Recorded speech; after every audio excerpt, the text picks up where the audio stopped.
Welcome back to Butler on Business. Jason, would you like to introduce Dr. Selgin to our audience, please? Thanks, Alan. We're fortunate today to be joined on the phone by Professor George Selgin. Professor Selgin is an economics professor at the Terry College of Business at the University of Georgia and a senior fellow at the Cato Institute. He is an expert on banking, monetary policy, and macroeconomics.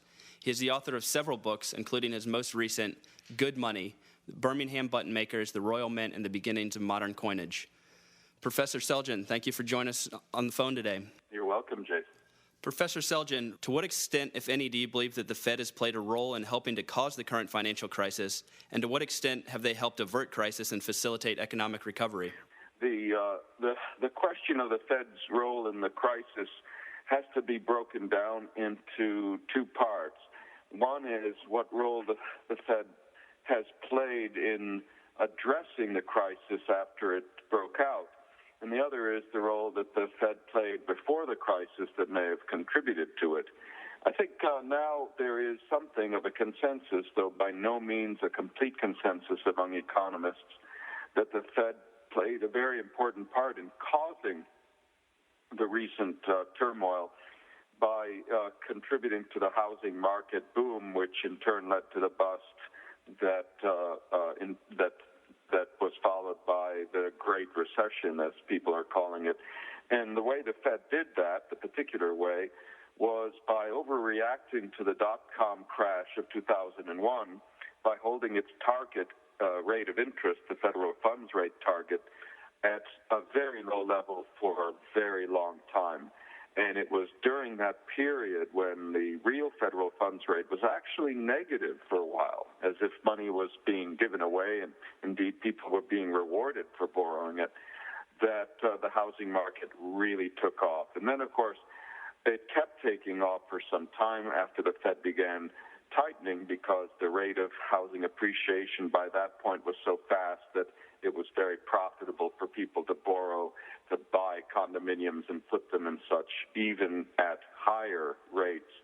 And, of course, this ultimately proved unsustainable, and the collapse of the housing market was the proximate cause of the ultimate financial collapse that inaugurated the present downturn. So that's, in a nutshell, the story of the Fed's contribution to causing the crisis. As for its response, well, the Fed has liked to portray itself as a kind of white knight coming to the rescue, and indeed all central banks always try to portray themselves that way when crises happen. They divert, first of all, attention to their role in causing the crises, in this case by denying that they played any part in the boom. But they also exaggerate their role in preventing the crisis from spreading. My own assessment of the Fed's actions in this crisis is such that I believe it actually caused more harm than good. And it did that particularly by focusing its efforts not on providing general liquidity to the markets so that solvent financial and other institutions would not be adversely affected by the failure of insolvent ones that had made bad investment choices during the boom, but by devoting those efforts to bailing out the firms that had blown it. In other words, directing scarce funds to firms like Bear Stearns and Goldman Sachs that had essentially gambled on the housing boom and gambled and lost. For much of the crucial period of late 2007 and most of 2008, when those firms that had made bad bets, placed bad bets on a bubble that Fed helped to create, as it were in trouble, the Fed was channeling funds to them, and eventually it was buying mortgage-backed securities from them, but it was careful to sterilize those activities, those loans. And what sterilization means is it was selling treasury bonds and therefore taking liquidity away from the rest of the market. So instead of doing what a central bank should do, which is keep the failure of insolvent firms from causing other firms to suffer liquidity shortages, it was doing just the opposite. It was making it more likely that damage would spread from firms that made bad investments to others that were innocent. So that in that way, the Fed compounded the crisis. Let me just add one more thing. Many people feel that in not bailing out Lehman Brothers, which was the one big player the Fed did not try to bail out, the Fed contributed to the crisis. I don't think that's true. There was, to be sure, a big panic reaction to Lehman Brothers' failure, but the best statistical studies I've seen show that that panic had essentially temporary effects only. It was only after Bernanke and Poulsen went to Congress together to plead for a giant blank check from it in connection with TARP that markets really started a free fall, and that was because the two of them were talking about how if they didn't get their blank check, there would be another Great Depression. That is when true panic and sustained panic broke out. I think that was a very irresponsible song and dance that those two did before Congress, and some blame, therefore, goes to them for having generated panic when they should have been trying to calm things down. We're speaking with Professor George Selgin from the Economics Department at the University of Georgia. Professor Selgin, with the information that has already been made available about the Fed's trillions of dollars of loans they made from 2007 to 2009 to businesses such as GE, Chrysler, Ford, and even the California teachers' retirement system, in your opinion, has the Fed overstepped its authority by making these emergency loans to other businesses? Well, I'll tell you, I'm a critic of central banks, Jason, and frankly, I think that we would be better off without them. But when it comes to being asked how central banks should behave and to whom they should lend and under what terms, given that we're stuck with them so far, I heed the advice of the great authority on the lender of last resort, Walter Bagehot, who argued back in the 19th century that in a crisis, central banks should lend freely to solvent institutions, but at high rates of interest. And Bagehot did not say that they should only lend to banks, that they shouldn't lend to other kinds of firms. So what I opposed about the recent round of Federal Reserve loans, the loans and other support it provided during this crisis, it's not that it lent to non-financial firms, although that is very unusual. And I'm not saying that the loans it made to these non-financial firms were necessarily justified. Some of them probably weren't. What I object to, and what Bagehot would have objected to, is the diversion of funds to firms that were insolvent and therefore deserved to fail. They weren't just short of liquidity. They weren't just suffering from the fallout of other firms' bad decisions. The Fed was supporting firms that should have been allowed to fail instead of supporting firms that should have been protected from the fallout of those failures. The other thing the Fed did was it made loans on terms that were generous instead of penalty terms or stiff terms, as Bagehot suggested. When the Fed supplies loans to firms at subsidized rates, and the Fed did that a lot, including buying subprime securities for a lot less than than any reasonable assessment of their long-run market value, what it was doing was rewarding them for their bad behavior and ultimately undermining market discipline. So my complaint isn't with what kinds of firms the Fed lent to, although, again, it probably shouldn't have lent to many of the firms it did lend to.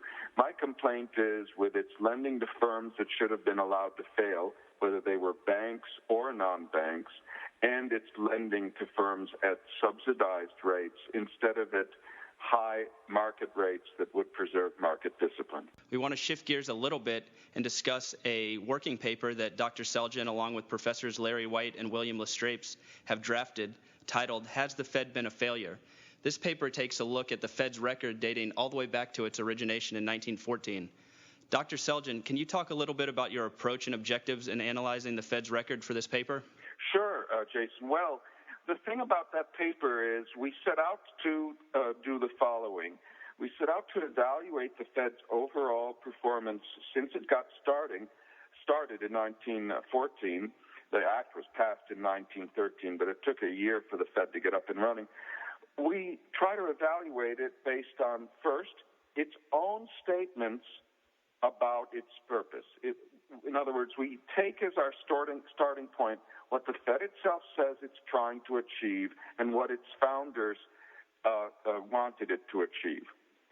Then we survey available literature, including all the latest research that bears on the question whether the Fed has done a good job of meeting its own goals. These are goals of stabilizing output, limiting recessions, avoiding bank panics, stabilizing the price level. And we look at what the best available research and statistics tell us about the Fed's performance.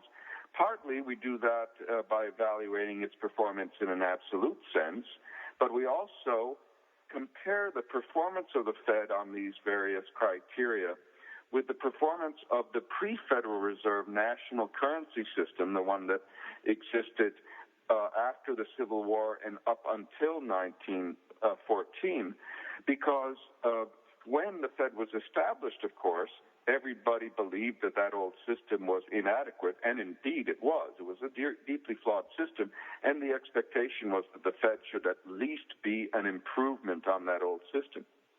What we find, though, again, using the best available research and data, is that the Fed has not even improved upon the system that it replaced, which is a very, very poor